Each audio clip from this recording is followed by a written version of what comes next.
Saïd, bienvenue. Tu es vraiment un grand artiste devant le Seigneur. Tu es là pour faire un spectacle.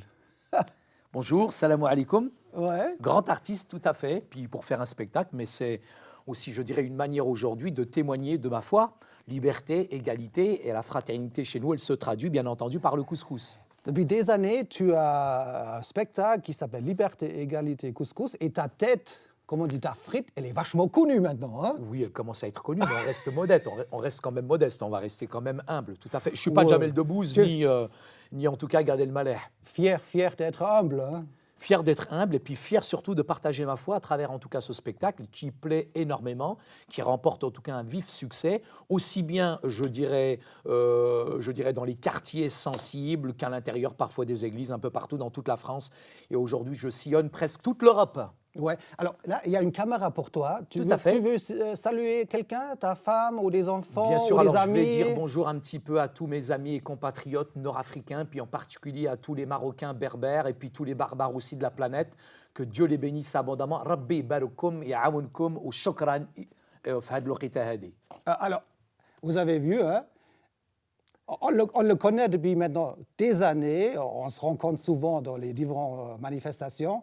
Et on se salue chaque fois chaleureux. Vous voyez, grand artiste. On a que des gens bien sur le plateau de Dieu TV.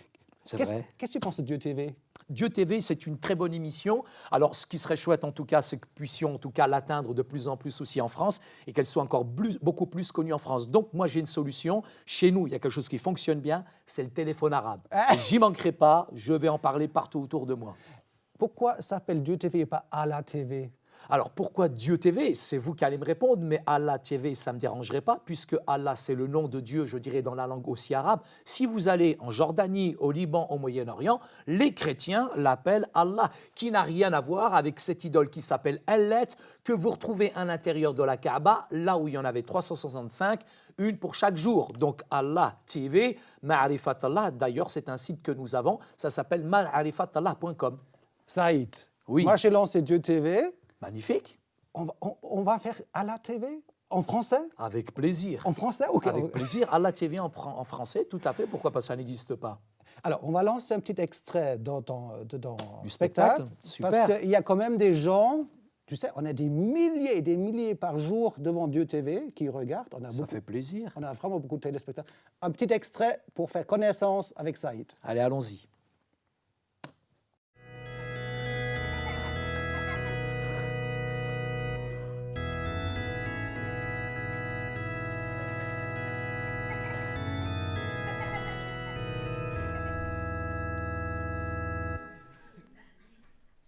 J'avais signé un contrat avec ma sœur.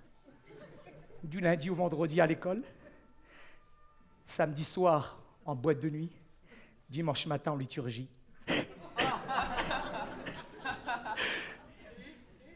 Ma sœur, franchement, je sortais de boîte, moi, à 5h30 du matin. Vous êtes ouf ou quoi? J'allais à l'église à 9h30. J'étais encore tout gazeux. J'arrivais le dimanche matin, alors que moi, dans mes oreilles, c'était encore « I like to move it, I like to move it, move it ». J'arrivais dans l'église, j'entendais « À toi la gloire, ô ressuscité ». Résurrection, j'en avais besoin, même deux. J'avais besoin d'être ressuscité, moi. Je dis, mais ils sont pas branchés, mais ils sont décalés. C'est quoi cette musique là-haut? Franchement, les sermons, les cantiques, les chants, ça rentrait par là, et puis, well, nothing n'y était, nada, il n'y a rien qui sortait. Ça arrivait directement ici. C'était pas l'ambiance, mais il y avait une présence, celle qu'ils appellent l'Esprit Saint. C'était tellement fort, c'était tellement bon. Souvent, à la fin de la réunion, je me disputais avec ma sœur. Je lui disais, Fatima, mais pourquoi tu racontes ma life, ma vie au pasteur? Elle me disait, Saïd, Wallah, j'ai rien dit. Qui lui a dit? Je lui disais. Elle me disait, le Saint-Esprit. Oh! Le Saint-Esprit, il est plus précis qu'un missile Scud. Je savais ce que c'était que le péché. Voler, mentir, tricher. J'avais pas besoin d'aller à l'école pour ça. J'étais un professionnel. Mais quand celui-ci a dévoilé ma vie, à la lumière de cette Bible, comme un miroir, où j'ai vu réellement ce que j'étais, j'étais horrifié de voir mon orgueil, ma méchanceté, ma dureté de cœur. Je me suis senti sale, tellement sale. J'ai abdiqué devant cette croix. J'ai réalisé que Jésus n'était pas un film, c'était pas les clous qu'il avait gardés sur la croix, mais c'était vraiment l'amour qu'il avait pour moi. Jésus n'était plus pour moi le petit Jésus de la crèche. Il n'était plus un film, mais il a été à partir de là une expérience qui a bouleversé ma vie, qui m'a transformé, qui m'a changé. Et je suis allé dans la cité, dans le quartier, j'allais voir tous mes amis. Toto, Batata, je t'aime. Arnaud, Hanouna, je l'embrasse. David, mon frère, j'allais me réconcilier avec tout le monde, etc. Et les gens dans la cité, ils me disaient, Saïd, il est devenu ouf, il est devenu curé. Saïd, pourquoi tu te lances dans les spectacles? Tu racontes ton histoire, comment tu es venu en France, on a vu cet extrait aussi. Comment l'idée est venue? C'est dingue. L'idée est venue avec 2 rencontres. Donc c'est la rencontre de Saïd avec un de mes amis qui me voit intervenir dans différentes conférences et puis qui m'a proposé éventuellement d'en faire un spectacle. Donc le mot spectacle est un grand mot, mais à l'intérieur de ce spectacle, bien entendu, il y a mon parcours, il y a mon cheminement spirituel. Je pars en tout cas de mon bidonville, là où je suis né, ce contexte difficile où on est vraiment ghettoisé. C'était où? Au Maroc? Au Maroc, à Kenitra, en plein cœur d'un bidonville. Je suis né là. Et en fait, je traverse effectivement la mer Rouge, que je traduis par la mer Méditerranée, bien entendu, pour venir dans ce pays qui est l'Eldorado, en tout cas pour tous les immigrés à l'époque. C'est la période des 30 Glorieuses, 1945-1975, où c'est vrai, tout azimut, les chefs d'entreprise allaient nous chercher, nous récupérer, et ils allaient chercher cette main-d'œuvre peu qualifiée et bon marché, je dirais, pour travailler en France. Et c'est comme ça que je suis venu en France, c'était dans le cadre du regroupement, en tout cas familial. Et je dirais, ce témoignage, ce spectacle, je dirais, retrace un petit peu les difficultés d'intégration, les discriminations discrètes, le racisme et je dirais toute la difficulté pour un Maghrébin, je dirais, de s'intégrer en France avec, je dirais, dans le parcours, une recherche ardente, personnelle, je dirais, de la personne de Dieu à travers ma religion parce que j'étais quand même musulman, pratiquement pendant le ramadan, je faisais aussi mes 5 prières par jour, j'observais toutes les fêtes religieuses et j'aimais Dieu, j'aimais vraiment les choses de Dieu. Mais c'était toute une époque, hein, parce que tu sais, j'étais aussi jeune il y a quelques jours. J'espère bien, ça se voit. Et moi, je me rappelle l'Allemagne en France, en Suisse, des Espagnols, les Portugais, des Espagnols. Donc, tout à fait, il y en a énormément ici. Il y a eu une vingtaine d'années qu'il manquait vraiment des ouvriers. Hein. Et dans cette période, quelque part, on a fait appel aussi où la porte était ouverte pour le Maghrébin de venir. Ouais. Je crois qu'il y a eu c'était une période, c'était vraiment bienvenue, allez, foncez, bossez surtout. Hein. On vous aime, mais quand même avec une difficulté, je dirais, d'intégration, même par rapport à ces Italiens et Portugais, qui est une autre immigration quand même. L'immigration maghrébine, nord-africaine, musulmane est différente quand même de l'immigration italienne, portugaise et polonaise. Parce que c'était des bons catholiques. Tout à fait. Et tout à coup, là, on n'a pas pensé, pas réfléchi, avec les gens de l'Afrique du Nord, mais bon. Il y a cette dimension de l'islam qui est autre et complètement différente. Tu sais, à Berlin, tu as presque 1 million de Turcs. Et tout à coup, ces dernières années, les gens disent « Ah ben, c'est pas les chrétiens, ils ont une autre religion que nous. » Non, en Occident, ils se sont aperçus tardivement que l'immigration, pas n'importe laquelle, musulmane, posait un problème. Les difficultés d'intégration, le problème de la laïcité, le problème du voile, c'est vrai, mais ces questions-là, malheureusement, on ne les a pas traitées d'une manière sérieuse. Je dirais, dans tous les courants politiques, on a en quelque sorte occulté un petit peu la dimension religieuse, alors que c'est des personnes qui sont venues, je dirais, avec un arrière-plan, avec une valise chargée d'histoire, et puis une culture aussi religieuse. Et je crois que ça se respecte. J'étais 7 années à Casablanca. Darbida, chez moi. Ouais, dans ton pays, au Maroc. Et j'ai une séquence de surprises. Ah ben je vais bien voir ça, mon pays, il me manque. Hein. Alors ça va te montrer un petit peu tes frères, tes cousins. Allez, on va voir nos cousins.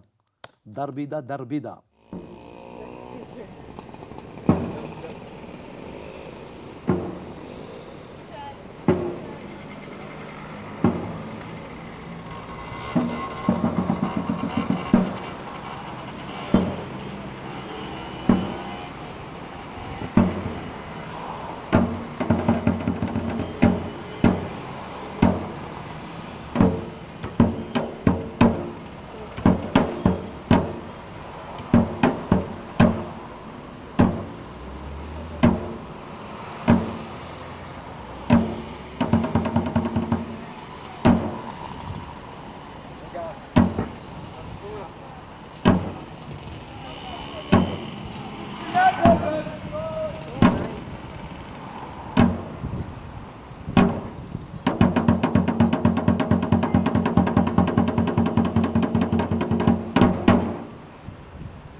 تفضل لا يعطيك الخير شكرا اخويا استاذنا الله يديك سلام الخير. الله يريك الله يبعد عليكم صدقة راح يصير الله يبارك.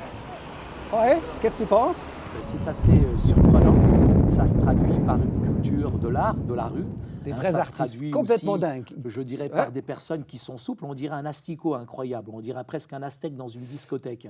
Tu sais comment j'étais avec un ami dans la voiture, on roule tout doucement, on voit les artistes. Je dis stop, stop, la voiture, marche arrière, C'est arrête-toi. vraiment propre au Maroc. Hein. Tac, il s'est mis à côté. Je dis bouge pas. Je descends de ma voiture, je sors ma caméra parce que je souvent presque toujours une caméra avec. Super. Et ces images s'étaient pris travers la vitre. Bon, j'ai descendu la vitre, mais j'étais assis dans C'est la voiture. génial. Ouais. Et à Et la quelle fin, souplesse ce gars, c'est impressionnant. c'était vraiment une rencontre de notre culture. Mais ça, c'est le Maroc. C'est la chaleur, c'est la solidarité, c'est la fraternité. Ils ont vu la C'est caméra. la vie à l'extérieur. Ils ont vu la caméra, ils ont fait la meilleure prestation de la journée. Super. Après, on a Ah non, donné on voit que le petit- gars, il s'est défoulé, c'est On clair. a donné quelque chose et on a parti. Ah, il a demandé des dirhams, obligé, Non, on a donné. hein, le Très, flous. très, non, on n'a rien demandé. Mais on avait un tel plaisir de Ah, prendre beau ces cadeau. images. Ouais, super. On continuait la route et on arrive vers un très grand bâtiment. Aïe. Tu sais lequel? À mon avis, se situe, si c'est un grand bâtiment, il se situe au bord de la Au mer. bord de la mer et c'est construit sur une île artificielle, la grande mosquée Hassan II. Tout à fait, Tu la veux mosquée Hassan II. Tu aimerais bien avoir quelques images pour Ah ben, te j'aimerais bien. réchauffer le Je l'ai cœur? déjà visité, c'est impressionnant. Le marbre à l'intérieur, on dirait une mer. Ouais. C'est impressionnant. Bon, moi, je ne peux pas rentrer, je suis chrétien. Hein. Si, tu peux Ouais, mais il faut rentrer. payer quelque chose. Oh, c'est rien quand Mais même. c'était le soir. Ça vaut le coup pour la visite. Alors, j'étais tellement pressé que je me dis, bon, notre visite, notre fois. Ok, Quelques images? sans problème.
Une grande partie, c'est des Français qui ont aidé pour construire cette mosquée Hassan II. Hein. C'est incroyable. Oui, par exemple. Les Français aident pour construire les plus Allemands. bels bâtiments du Maroc.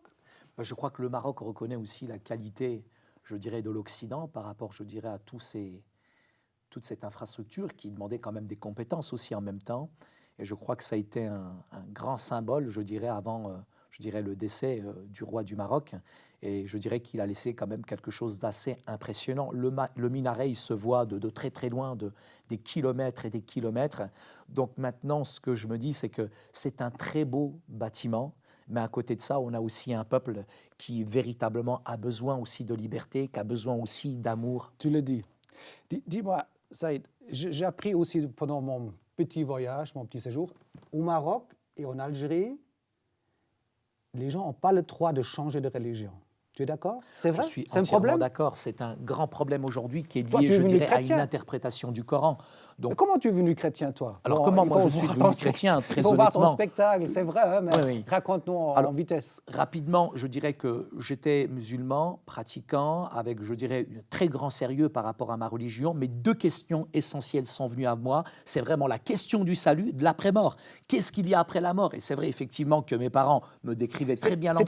C'est une grande question. C'est une C'est grande quoi? question énorme. Chaque, je dirais, personne, je dirais, se pose ces questions, mais encore d'autant plus dans l'islam, puisque l'image, je dirais, dirais, de l'enfer qu'on a développé en moi véritablement cette recherche ardente de Dieu. C'est quoi Et dans qui, l'islam, après cette période, quand je vais quitter la terre, c'est quoi la suite? C'est ça. tout à fait. C'est quoi la suite? Mais il n'y a pas de suite. Il n'y a pas de suite. Allahu a'lam. Dieu seul le sait. Inch'Allah. Et c'est vrai que dans ce mektoub, je dirais dans ce fatalisme, on se retrouve, je dirais, face à la mort, où l'ange de la mort pesera les bonnes des mauvaises actions. Mais malheureusement, en pensée, en œuvre, je dirais en acte, on fait plus des choses négatives que des choses positives. Donc j'étais sûr de me retrouver en enfer. Donc par contre, moi, je voulais véritablement avoir des certitudes à travers véritablement ce Dieu que je ne connaissais pas, qui était tellement loin, Allahu Ta'ala. Mais tu avais des angoisses, un petit peu quelque Énorme. part. Tu me Des dis, larmes, mais des cris, des pleurs, des angoisses. Tu tout à savais fait. que tu n'étais pas assez bon pour la vie Pour éternelle atteindre au le ciel, tout à fait. Et tu avais des angoisses? Énorme, énorme. Je dirais, mais ces angoisses m'ont amené, ont développé chez moi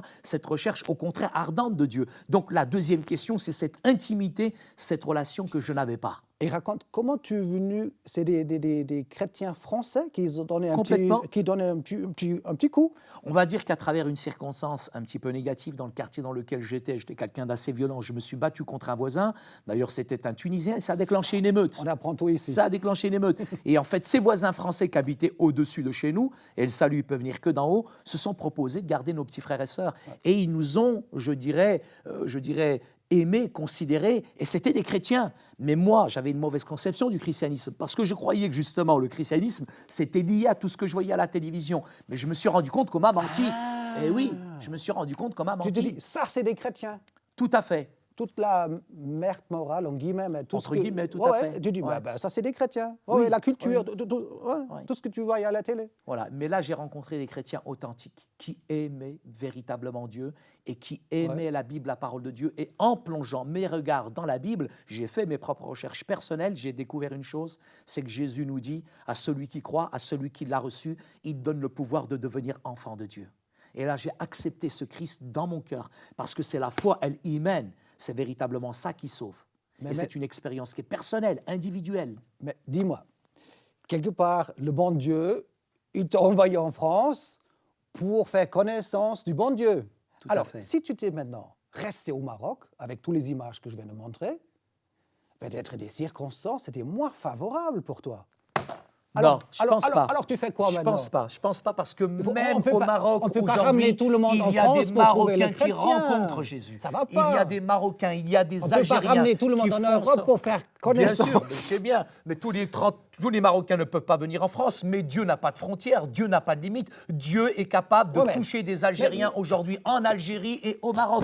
Dieu n'a pas de frontières, Dieu n'a pas de limites. Et ce que j'aime et ce que j'apprécie beaucoup, Mais tu as même rencontré si j'étais Dieu en resté au Maroc, France, Dieu quand m'aurait même. rencontré là-bas. Tu crois ça?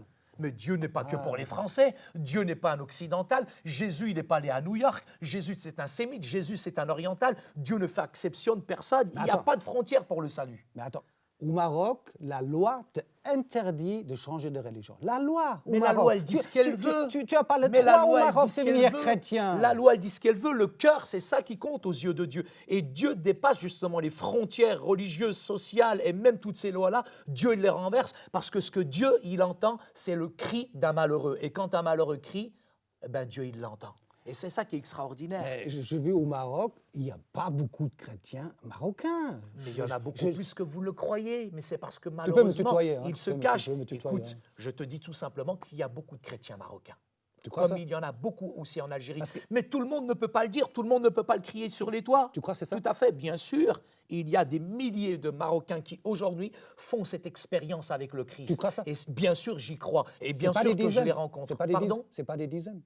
Non, ce n'est pas des dizaines, ce serait que des dizaines. Non, véritablement, ce sont des milliers et des milliers aujourd'hui qui Ouais. rencontrent le Christ. Tout à fait, des dizaines, je les compte sur le doigt de la main, les dizaines. Il y en a beaucoup plus que des dizaines, même par an, en tout cas. Mais maintenant, moi, je ne suis pas dans un match de foot pour te dire que voilà, il y a beaucoup de Marocains, il y a beaucoup de ceci. Non, je crois qu'il y a énormément d'aujourd'hui, de Nord-Africains qui cherchent aujourd'hui profondément- cherchent ardemment la liberté. Mais la liberté qu'ils cherchent, c'est de venir en Occident, c'est de venir en Europe, c'est de venir en France. La liberté qu'ils recherchent, elle est en Jésus-Christ. Véritablement, cette liberté. Je crois on a un ami en commun, le pasteur Salah de Salah, l'Algérie. que je connais, c'est un ami. Il est des dernières semaines, il est venu ici au plateau. On a Vous fait- avez beaucoup de chance de l'avoir reçu ici, c'est un honneur. Ouais, tout à fait. Donc il a une grande église au Kabyle. Hein. Tout à fait, en Kabylie, Donc c'est aussi quelqu'un d'important. oui. C'est Quelqu'un de courageux, en tout cas, Salah. il a une grande Il église. aime Dieu et il aime les musulmans aussi. Ouais. C'est quelqu'un qui aime ce peuple musulman. C'est vraiment quelqu'un qui a de la compassion, qui a de l'amour et véritablement de téméraire. Mais Saïd, qu'est-ce qu'il faudrait faire pour ces musulmans de l'Afrique du Nord? C'est quoi? On ne peut pas changer des lois, on ne peut pas changer de gouvernement. Bon, il y a des satellites avec la télévision chrétienne. Tout à fait. Tu sais, qu'est-ce que j'ai remarqué quand j'étais au Maroc? Parler arabe égale musulman. Parler français égale chrétien.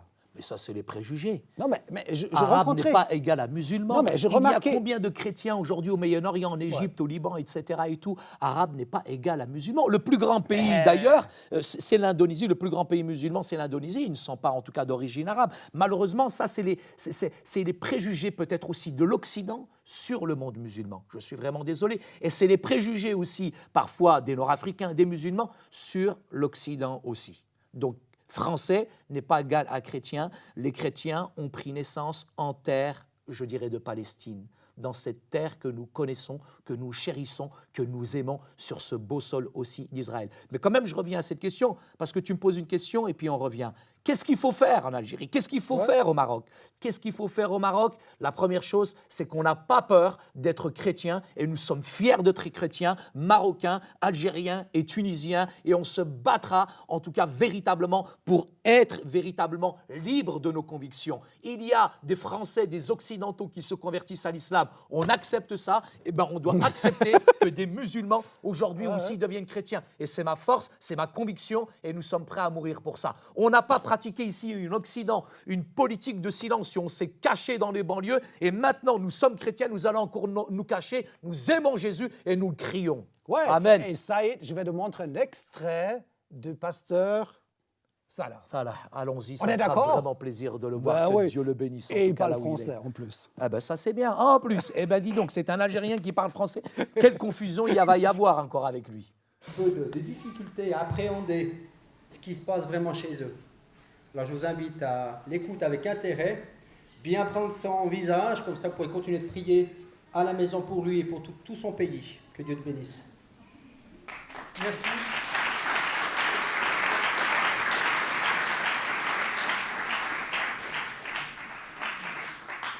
Comme nous le savons tous, rien ne pourrait arrêter l'œuvre de Dieu. Jésus a dit, je bâtirai mon église et les portes du séjour des morts ne prévaudront point contre elle. Amen.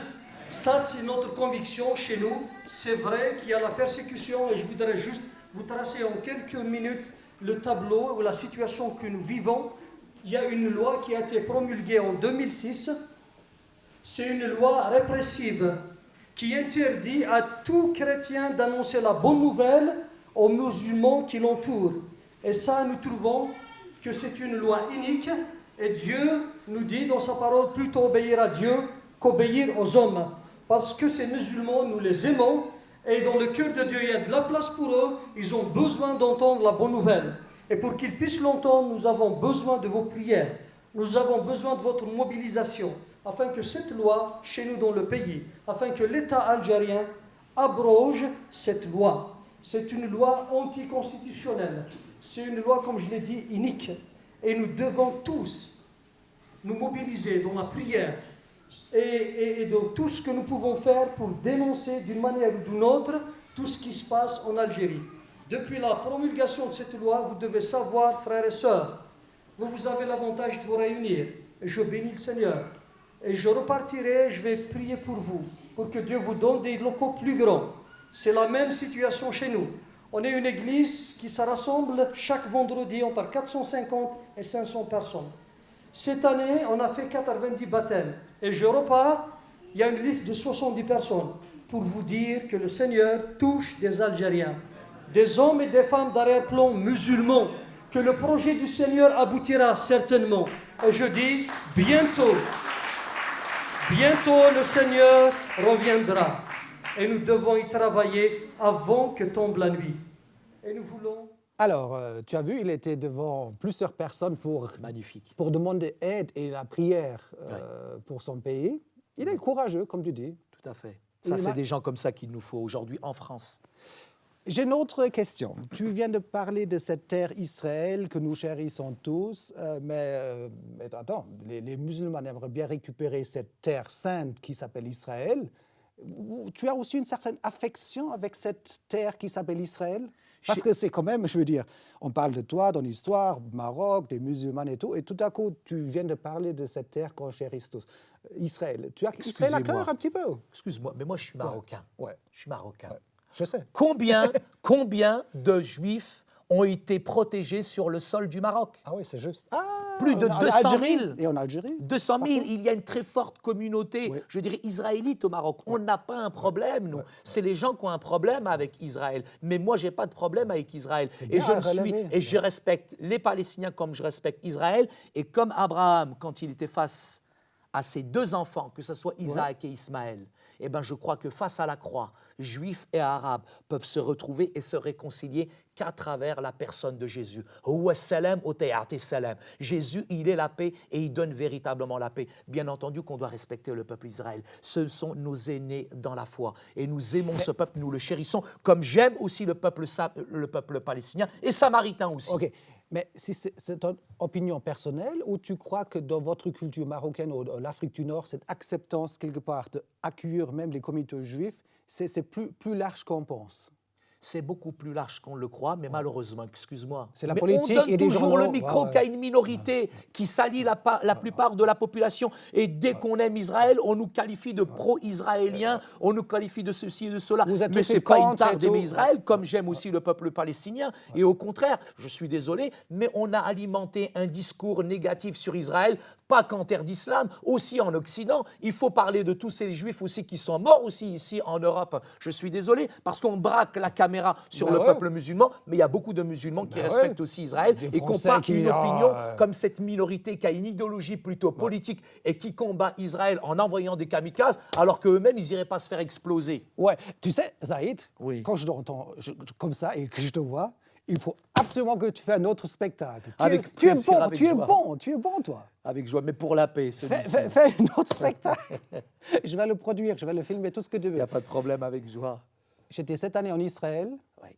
Très beau pays. J'ai quelques images dans ma machine, là, sur mon disque dur. Tu veux voir quelques Ah bah, images écoute, d'Israël? je vais voyager gratuitement. On va y aller. On y va? On y va. Avec Air Elal.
Ces images, tu as vu les couleurs? C'est fort.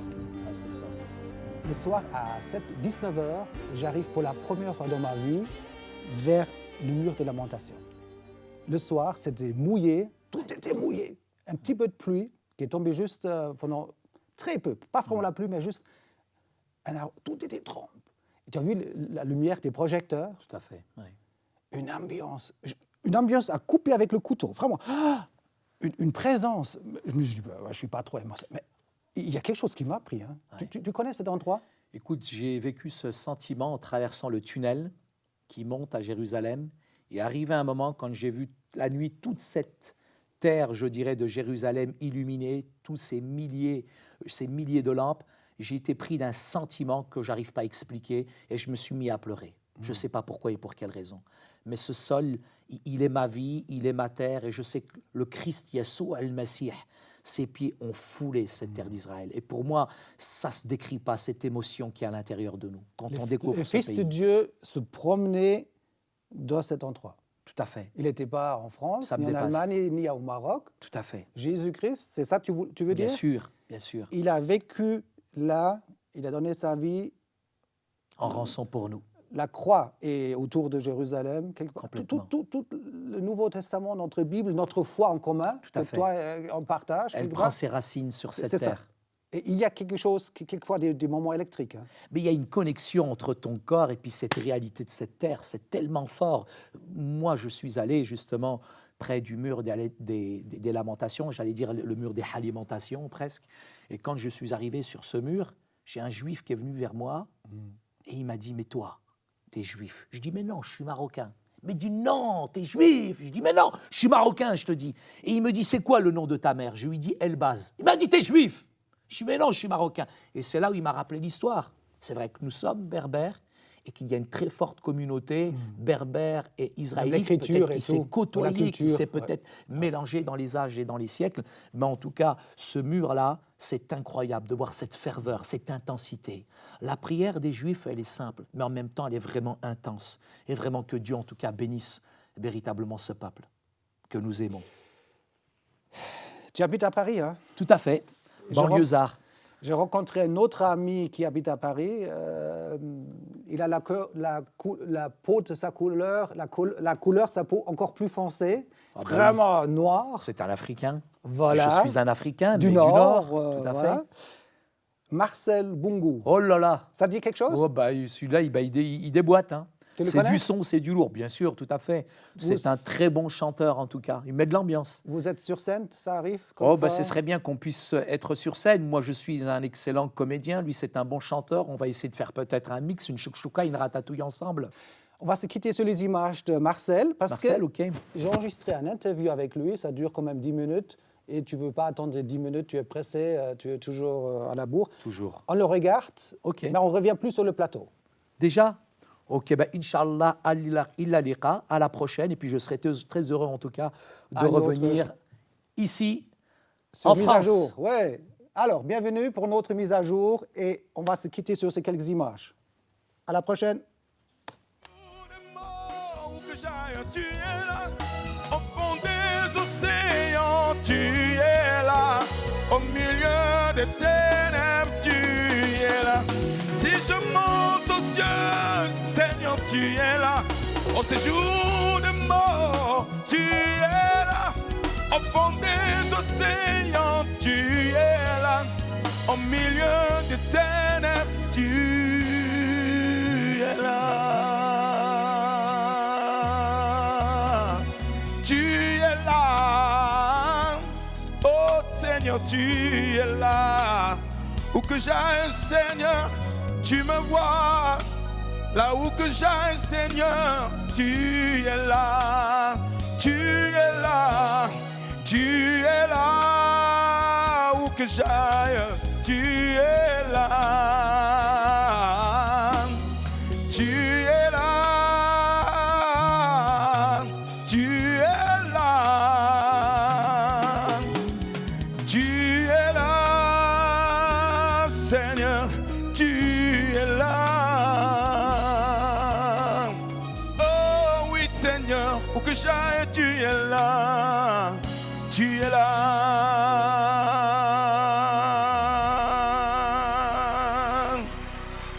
Oh yes. Right.